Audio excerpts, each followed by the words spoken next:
Welcome back to another weekly GMBN Tech Show. Coming up on this week's show, we've got a crammed section of news for you.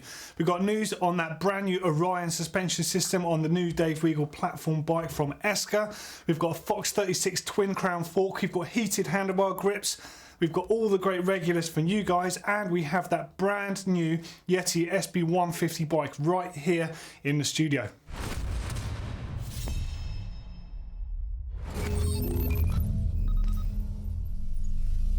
Alright, so let's jump straight into news, and first up is that Orion suspension platform that is appearing on the brand new Esker Elcat bike. So not only is it a new company, it's a new suspension platform from Dave Weagle in conjunction with Elcat Bikes, of which the designer has actually done a lot of other stuff, including salsa bikes in the past. Have a look on screen and have a look how burly this thing looks.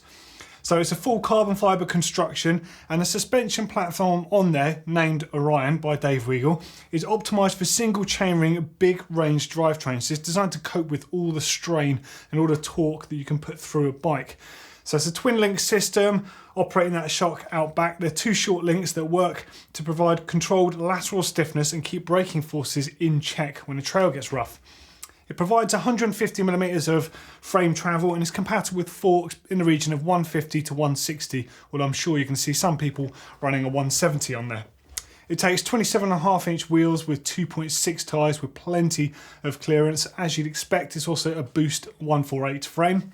They call it slack and steep geometry, and that refers to a steep seat angle and a slack head angle. So the head angle is 65.5 degrees, the seat angle 75.9. So a nice climb friendly long travel trail bike. But they like to refer to the fact it's not a trail bike, it's not an enduro bike, it's just a mountain bike. And I love that. They've just built a mountain bike, and that is their first one in the range. Now, the Orion suspension design has got a few characteristics that we have seen from Dave Weagle's DW link in the past. It's got quite a lot of anti-squat on there, so when you pedal, the bike wants to stand up as opposed to squat into its travel, so it's going to be an excellent climber, especially combined with that steep seat angle on there.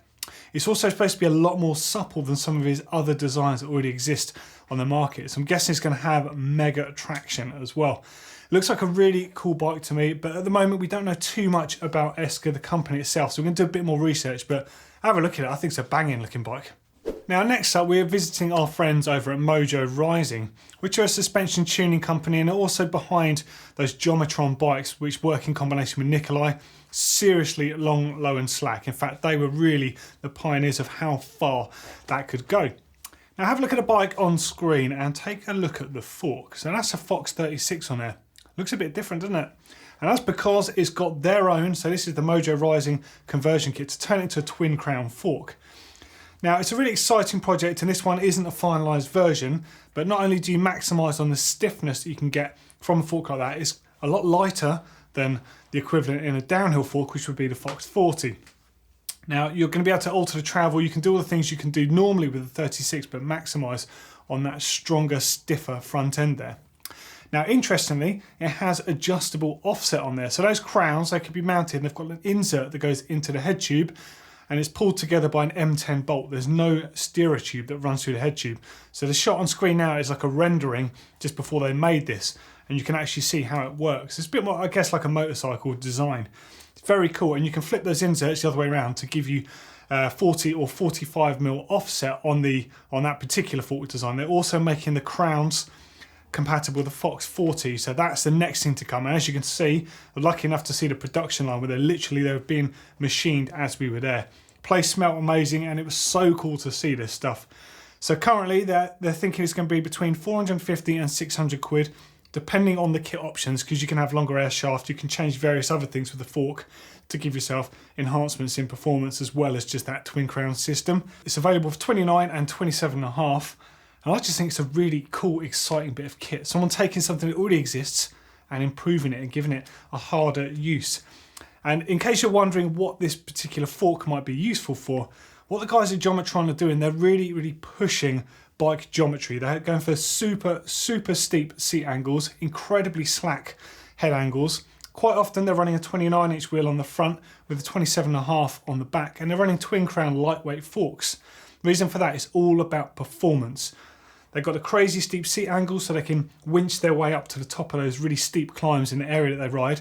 and then they've got the performance of a full downhill bike to get back down again. It's a really interesting concept. And the website has got some basic stuff on there at the moment, the holding page for Mojo Rising. But if you want to know more about the geometry on bikes, check out the link that's in the description below this very video. Very cool stuff and lots to come on the horizon, I'm sure. Now, talking of cool stuff that's coming in the way of prototypes, have a look at these renders on screen right now. They're for the new forthcoming nuke-proof stem. And I think this thing looks lush. So you can see the rapid prototype versions, you can see the sketches. What I can tell you is it's going to cost about 60 quid. It's going to be available in 31.8 and 35mm clamps, and it's going to come in 35mm, 50mm and 60mm lengths. It's going to be available in black, red, blue and copper anodized. I'm all over that copper, I think that is going to be the one. And it's going to weigh in the region of 129 to 171 grams, depending on the clamp size and the stem length that you go for. I'm loving those sort of organic shapes on it. I think it looks really cool. A bit of a departure from their quite angular stuff before. We have got the first ones coming, so hopefully on next week's show or the following week's show, we're going to have these in hand to actually show you. But I love seeing this concept stuff. And actually, if you're a bike manufacturer out there and you're developing something, let us see some of this stuff. It's really, really interesting. Cheers, guys. In last week's show, we took a look at the picture that Aaron Gwynn posted on his Instagram of what appeared to be a 29er prototype of the new Yeti QS frame. Now, we can confirm it is a 29er, it is the prototype, and here's a shot of him riding the bike, taken literally the other day. Now, this thing looks pretty amazing, and by the time you watch this show, he will have been racing on that bike. Now, also on that bike, as part of his development with the 29-inch products, are a set of Onza prototype downhill tyres. Now, we're going to be checking those out quite soon on the show. But in the meantime, keep an eye out for a very special custom painted one that he's not confirmed he's getting, but we are pretty sure he's going to get a banging looking bike for the World Championships. It's Gwyn. It's going to be pretty good, isn't it? Probably my favourite thing in the news this week is the fact that Guy Martin, yep, that one, the motorcycle TT racer, has brought out some bike cleaner to the market. Now, it's quite well documented that he rides mountain bikes and loves mountain biking. He's got an orange bike, he rides Hope stuff on his bike, and he's even seen in a lot of his TV programmes wearing his old 510 shoes just as a pair of trainers. Now, Guy, he's quite a straight up sort of person, no nonsense, and I guess he's taken a look at all the other stuff on the market and just wondered why they're doing it the way they are. Now, as we know, water basically is about 70% of the earth. So why on earth are people actually paying money to ship big heavy containers of water and cleaner around? What's the point of that? So Guy's theory is to not do that at all. Basically, you buy the bottle, it costs you £6.50. Currently it's only in the UK, it will be going everywhere.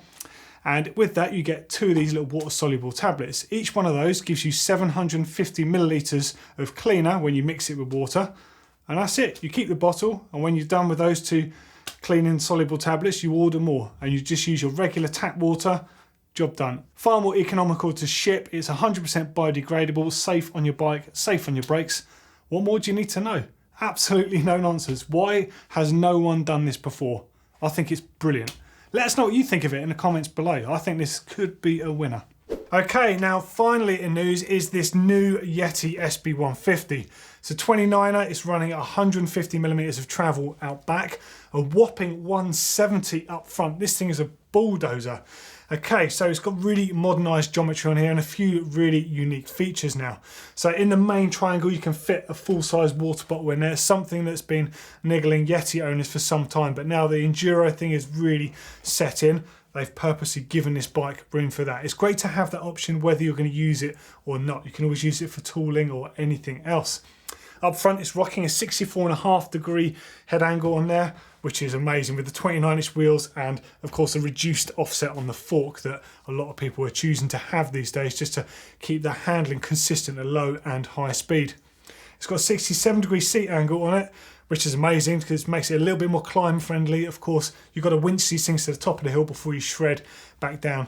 And of course, well, it's a Yeti. Everyone knows a Yeti is just a super nice straight out, right? So it comes in 2 colours. It comes in orange and it comes in the turquoise. And there's 2 different carbon layups. There's the T, which is the premium, and the C, which is slightly more wallet friendly. Although they're carbon Yeti bikes, they're both super bikes, whichever way you look at it. There's various different bike build options available, but if you want a frame, you're paying for the T, and it's available in the turquoise, the classic iconic Yeti blue colour. I mean, personally, I think the orange looks absolutely incredible, and I think this is a real nice sort of change for Yeti.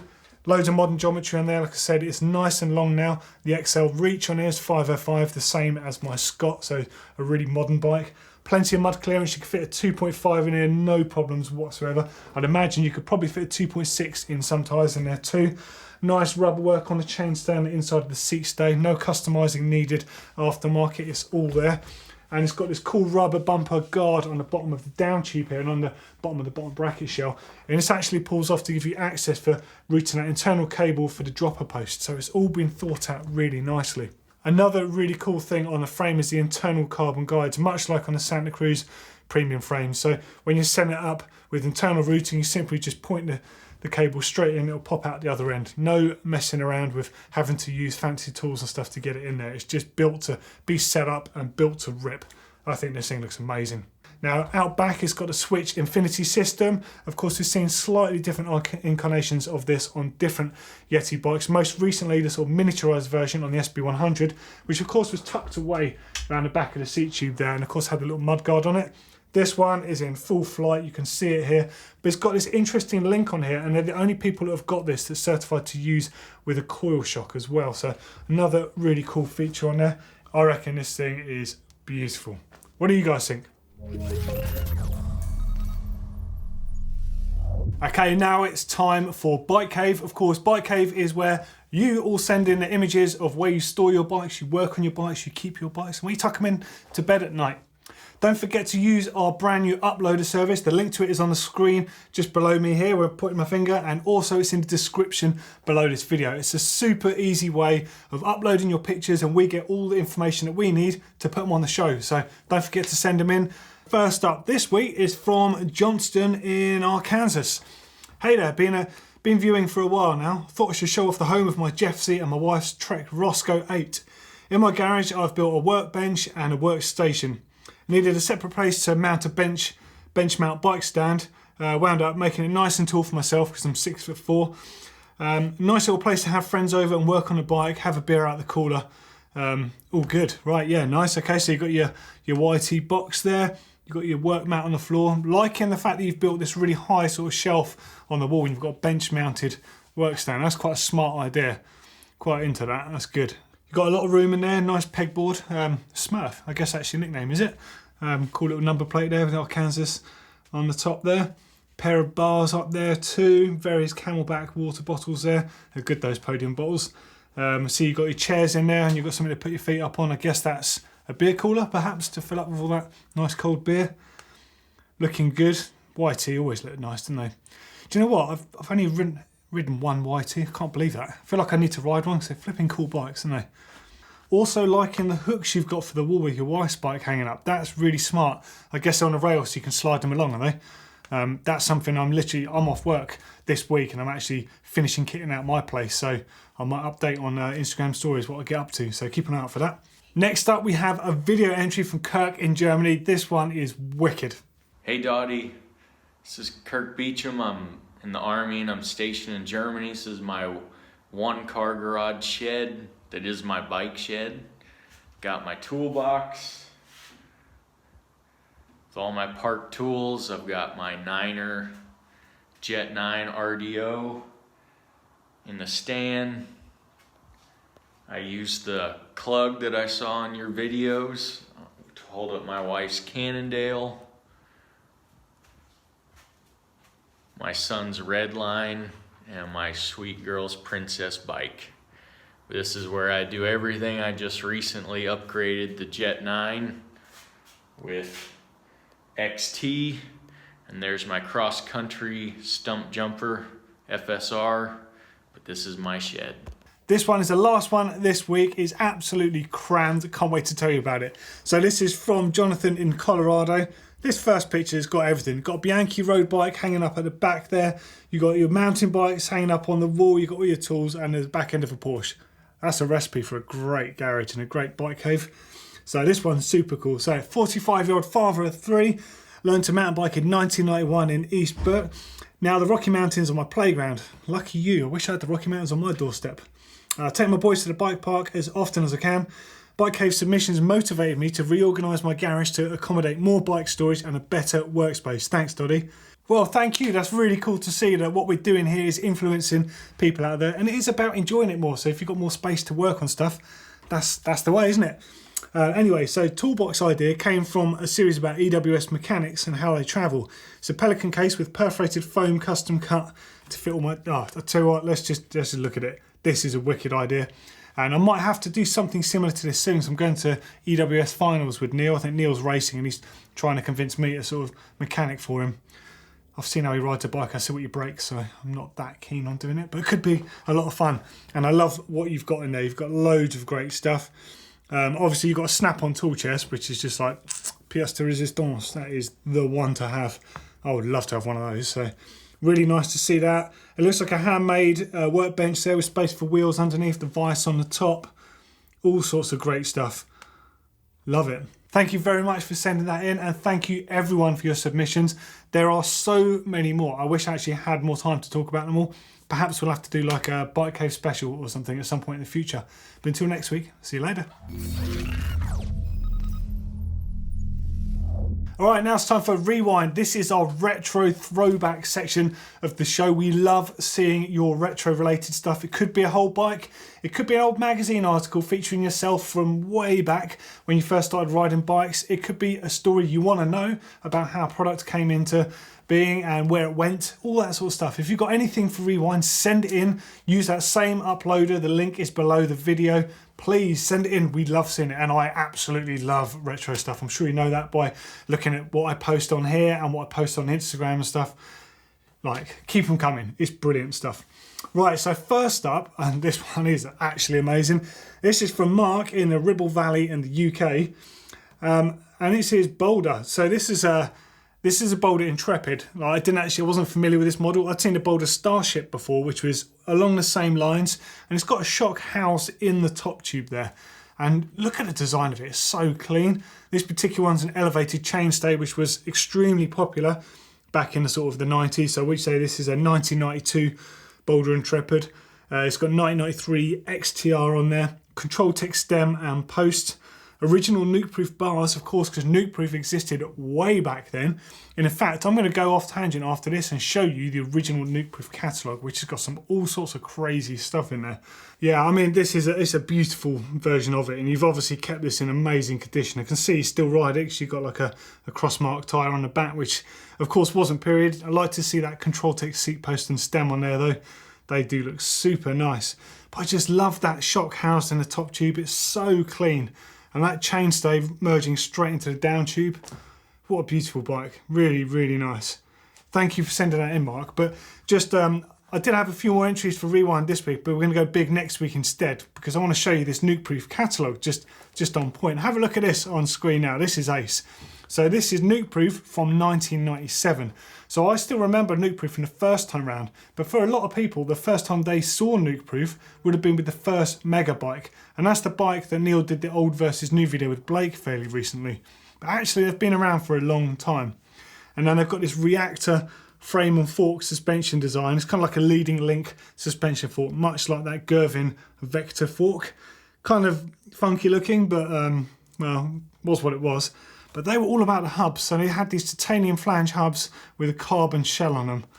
Man, look at those things. Look how nice they are. Suspension hubs. And they're called the Atom Bomb, or the bombshell hubs. And then there's the titanium ones at the bottom. So nice and so trick. And you can see that telltale sort of styling on the products that's clearly nuke-proof. Look at that for a cool bit of retro. Nuke-proof used to be making XC stems and stuff like that. And now they're making some of the world's best enduro bikes. And of course they've got the world #1 racing them.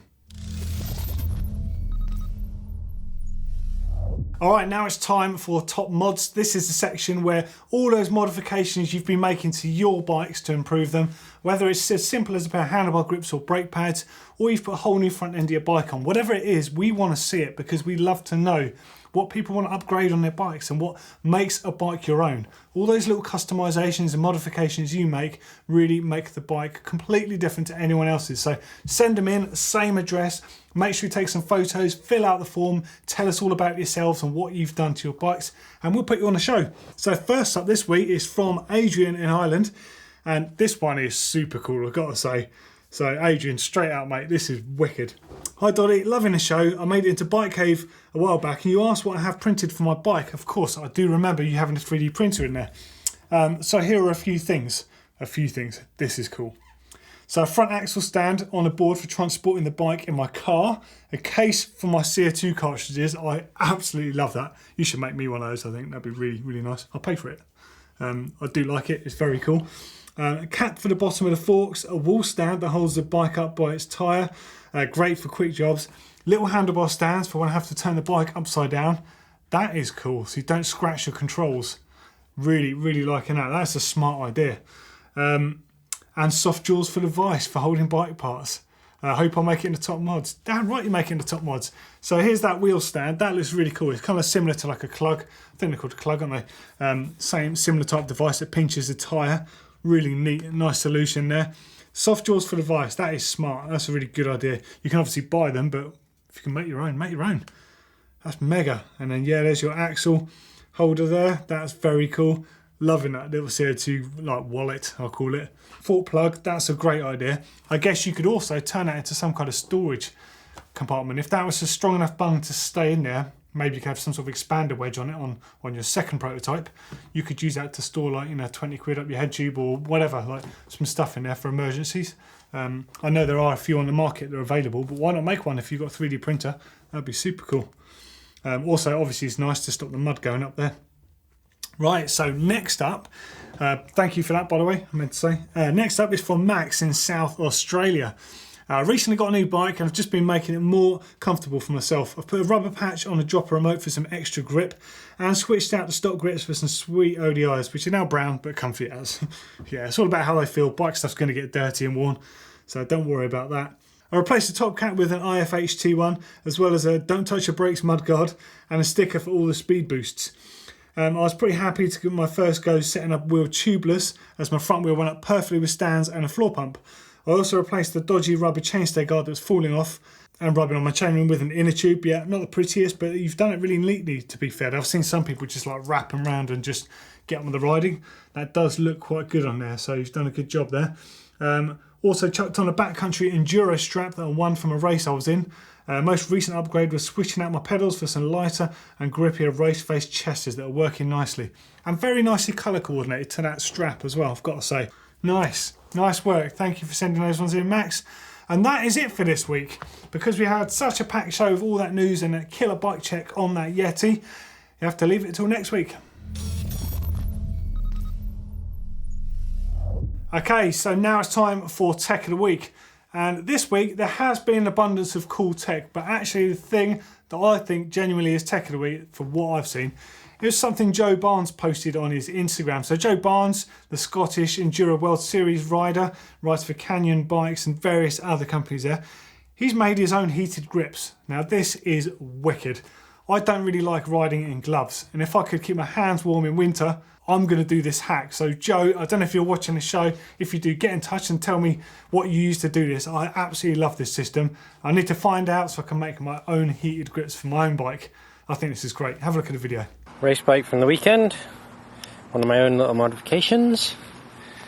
A little RC car battery, switch on the bars, heated grips, no more numb hands. Yeah, boy! Okay, so there's no bike build update this week. It's busy up on bricks at the moment, having its shock and forks looked after. So when that is sorted, we'll give you a little special update on that, and there's going to be a very cool pro bike coming on it. Okay, there we go for another week on the weekly GMBN Tech Show. For a couple more great videos, click down here for our wheel care video. It's all sort of stuff that you should be checking on your wheels to make sure they stay in tip-top condition in between having to do advanced things like changing the bearings. We will be doing that next though, so keep an eye out for that one.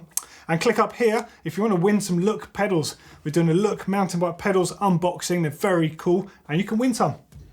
As always, click on the round globe to subscribe to GMBN Tech. Help us get to 100,000. Tell everyone about us. We want to celebrate mountain bike tech. And if you love mountain bike tech, give us a thumbs up.